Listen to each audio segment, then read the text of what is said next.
अमृत के धार के हूँ कतनो पियाई गो माई बिना। अमृत के धार के हूँ कतनो पियाई गो माई बिना। कैसे करे जावा जुड़ाई भाई गो माई बिना। कैसे करे जावा जुड़ाई भाई गो माई बिना।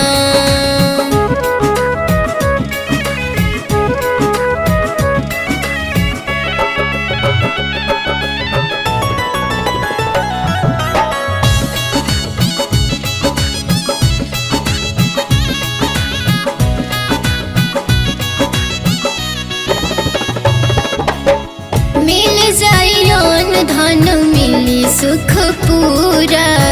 माई के दुलार बिन सब कुछ अधूरा।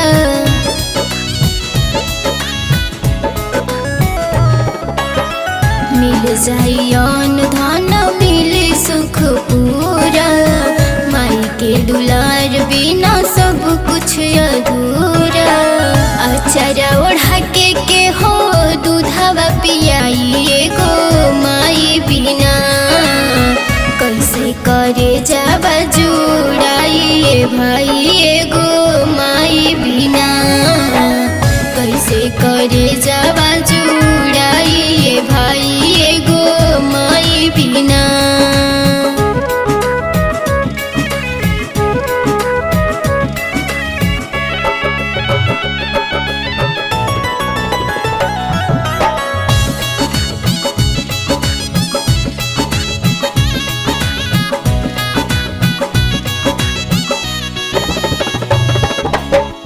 कैसे बताई सब तोहर उपकार बा।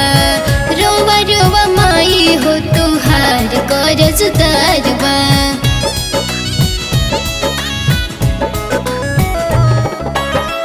कैसे बताई सब तोहर उपकार बा। रोवा रोवा माई हो तोहार कर्जदार बा।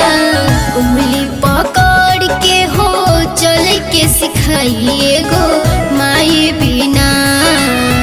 कैसे करे जावा जुड़ाई भाई